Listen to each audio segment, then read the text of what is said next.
Hello friends, आज की इस वीडियो में हम हिंदू मैरिज एक्ट पर सुप्रीम कोर्ट के आए लेटेस्ट ऑर्डर के बारे में बात करने जा रहे हैं। इस केस की hearing honourable justice baby Ratnagiri और ऑनरेबल जस्टिस अगस्ट जॉर्ज मसीह की डिवीजन बेंच द्वारा की जा रही थी। ऑनरेबल कोर्ट ने कहा, जहां हिंदू विवाह लागू संस्कारों या सप्तपदी समारोह के बिना संपन्न होता है, वो हिंदू विवाह वैध हिंदू विवाह नहीं माना जाएगा।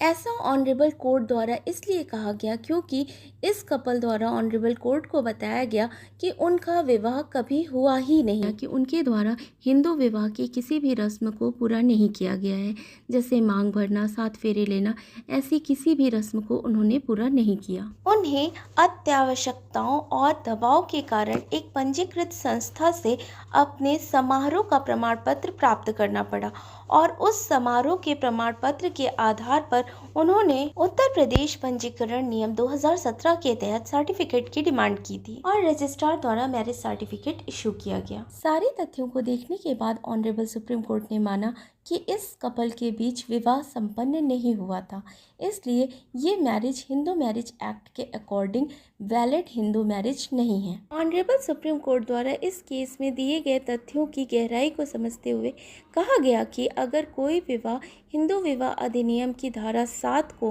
पूर्ण नहीं करता है तो वह विवाह एक वैध हिंदू विवाह नहीं माना जाएगा। हिंदू मैरिज एक्ट का सेक्शन 7 कहता है कि अग्नि को साक्षी मान के 7 फेरे लेने पर हिंदू विवाह पूर्ण होता है। ऑनरेबल सुप्रीम कोर्ट ने कहा कि अगर कोई हिंदू विवाह हिंदू मैरिज एक्ट के सेक्शन 5 की कंडीशन को फुलफिल करता है बट सेक्शन 7 की कंडीशन फुलफिल नहीं होती तो वो एक वैध हिंदू विवाह नहीं माना जाएगा। हिंदू मैरिज एक्ट का सेक्शन 5 कहता है कि एक वैलिड हिंदू मैरिज के लिए लड़के की उम्र 21 वर्ष और लड़की की उम्र 18 वर्ष से कम नहीं होनी चाहिए, साथ ही वो सपिंडी ना हो, मतलब वो किसी प्रकार से भी पारिवारिक रिश्तों में भाई बहन की श्रेणी में ना आते हों। लड़का और लड़की दोनों स्वस्थ मानसिक स्थिति के हों और दोनों का आपस में विवाह किसी भी रीति द्वारा निषिद्ध ना हो। ऑनरेबल सुप्रीम कोर्ट ने कहा कि हिंदू मैरिज एक्ट के सेक्शन 5 की सारी कंडीशन फुलफिल होने के बावजूद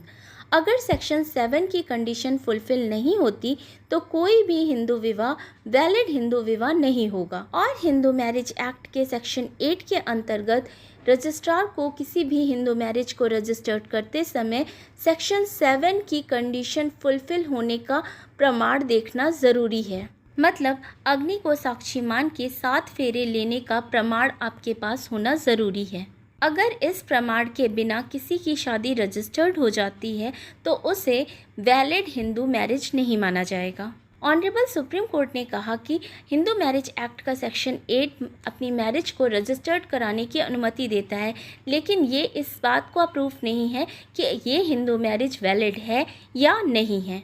ऑनरेबल सुप्रीम कोर्ट ने सेक्शन 7 की कंडीशन, मतलब अग्नि को साक्षी मान के 7 फेरे लेना एक वैलिड हिंदू मैरिज के लिए अनिवार्य कहा है। आई होप आपको वीडियो यूज़फुल लगी होगी। अगर वीडियो यूज़फुल लगी तो प्लीज़ इसे लाइक और शेयर ज़रूर करें। Thank you for watching my video.